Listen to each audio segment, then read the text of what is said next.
اعوذ باللہ من الشیطان الرجیم، بسم اللہ الرحمن الرحیم۔ اپنے دیکھنے والے تمام مسلمان بہنوں اور بھائیوں کی خدمت میں السلام علیکم۔ یہ ویڈیو اپلوڈ کرنے کا اور بنانے کا مقصد، بنیادی مقصد جو ہے وہ یہ ہے کہ شیعہ فرقہ پر بے تحاشا تنقید کی جاتی ہے کہ یہ صحابہ رسول کو نہیں مانتے، ان کا ایمان صحابہ رسول پہ نہیں ہے، یہ صحابہ رسول کے دشمن ہیں۔ تو اس کے جواب کے لیے یہ ویڈیو اپلوڈ کی گئی ہے۔ اس پہ یوٹیوب پہ بھی غلیظ اور واہیات پروپوگنڈا کیا جاتا ہے اور معاشرے میں بھی غلاظتیں بکی جاتی ہیں شیعوں کے خلاف اسی بات کو لے کے۔ تو عرض کرنا صرف یہ ہے کہ قرآن مجید میں، قرآن حکیم میں جو خصوصیات رسول اللہ کے ساتھ رہنے والوں کی بیان کی گئی ہیں، ان کی روشنی میں صحابہ میں، کیونکہ اہل سنت صحابی اسے کہتے ہیں جس نے رسول اللہ کو دیکھا اور دیکھنے کے بعد کلمہ پڑھا اور حالت ایمان میں آپ صلی اللہ علیہ وسلم کا دیدار کیا، وہ شخص صحابی ہے۔ اب حالت ایمان میں یعنی کلمہ اسلام پڑھنے، لا الہ الا اللہ محمد رسول اللہ کہنے کے بعد جس نے آپ صلی اللہ علیہ وسلم کی زیارت کی، وہ صحابی ہے۔ تو قرآن دو طرح کے لوگوں کو بیان کرتا ہے، ایک منافقین ہیں، وہ بھی کلمہ لا الہ الا اللہ محمد رسول اللہ پڑھتے ہیں، آپ کے ساتھ بیٹھتے ہیں، آپ کا دیدار کرتے ہیں، اور ایک وہ ہیں جو کلمہ پڑھتے ہیں لیکن دل سے بھی ایمان رکھتے ہیں۔ لیکن انتہائی افسوس کے ساتھ کہ اہل سنت بھائی ہمارے جو ہیں وہ صرف اور صرف اس لا الہ الا اللہ کے اقرار کو اور ساتھ بیٹھنے کی بنیاد پہ ہر منافق، ہر مومن کو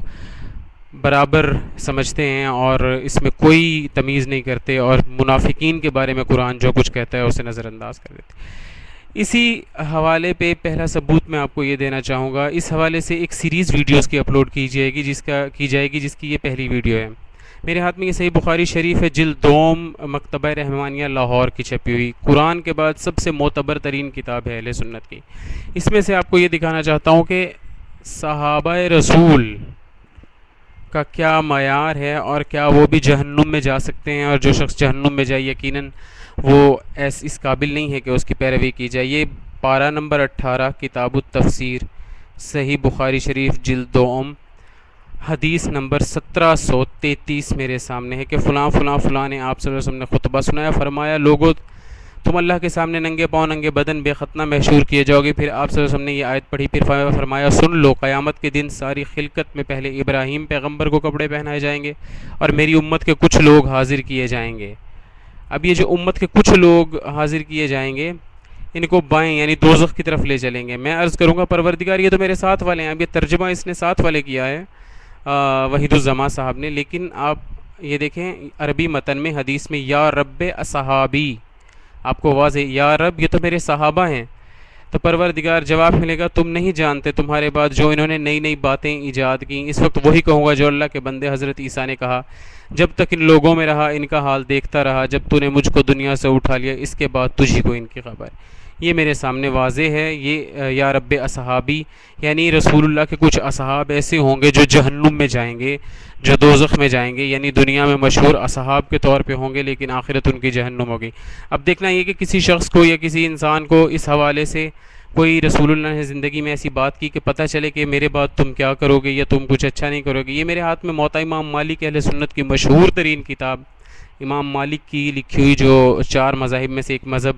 کے بھی ہیں، اور اس میں انہوں نے صحیح ترین احادیث جمع کی، اور یہ حذیفہ اکیڈمی کی چھپی ہوئی موطا امام مالک میرے سامنے موجود ہے۔ اس میں سے میں آپ کو کچھ دکھانا چاہوں گا۔ اس میں یہ